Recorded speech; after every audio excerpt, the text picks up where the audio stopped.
Departure by Alan Wake. The man turned to face me. His face was covered in shadows. It was hard to make him out in the darkness of the forest that surrounded us, but the axe he lifted was plain to see. It glistened with the blood of his victim. He grinned madly.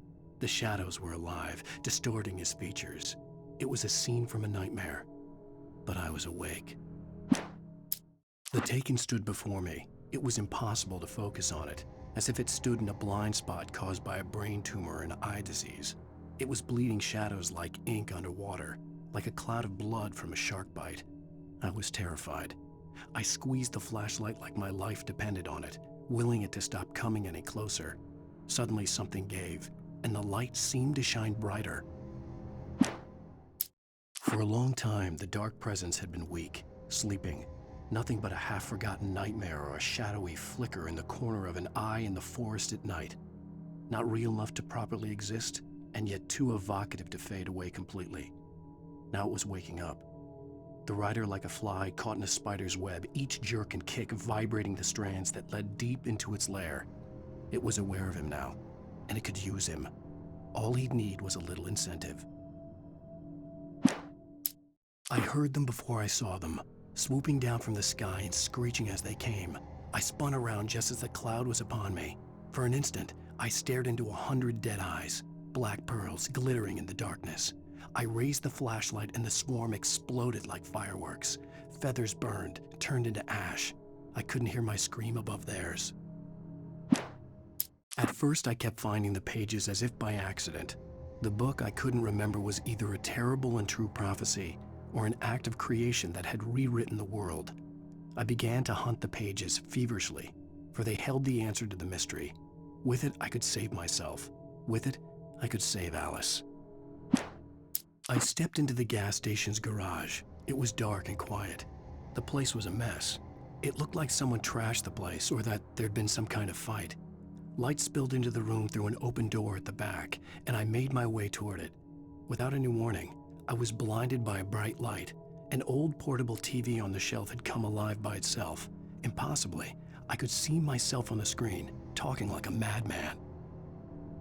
"The cabin on Cauldron Lake?" she asked. The sheriff looked at me suspiciously. The early morning light flooded through the office windows. I would probably never have gotten out of the woods alive without her help. But I couldn't tell her the truth of what I'd faced the previous night. She'd think I was lying or crazy. She'd lock me up, and she wouldn't help me find Alice. Stucky spat on the garage floor and tried to shake the cobwebs from his head. Ever since the couple never showed to pick up the keys, things had been fuzzy. Something, a feeling caught his attention. Stucky looked up and stared as his brain tried in vain to process the horror before him. He stumbled back, knocking over a can of oil. A black pool spread across the floor while he struggled for a brief moment, then let go as the unrelenting darkness engulfed him. Rose knew she had been gushing, but right now she didn't care. As far as she was concerned, her brief meeting with Alan Wake was literally the high point of her life. She watched as he got in the car with his wife. She was pretty, confident, at ease with Wake. Not like Rose. They were perfect for each other. She'd have given anything to be called their friend. Barry Wheeler was bouncing off the walls. He jumped on a plane after his calls were ignored by both Al and Alice for several days. It could mean that they were both on a second honeymoon, but Barry didn't buy it. Al had been way too unstable for that, not sleeping, messed up. Barry had years of experience dealing with Alan Wake, and he couldn't ignore it. Something was wrong. Toby knew the smell. It was the man, the nice man who always gave him treats and never got tired of playing with him. Toby wagged his tail in excited anticipation and gave a joyous bark. Then there was another smell, a wrong smell, and it was alien enough to stop Toby in his tracks. Confused, he growled deep in his throat.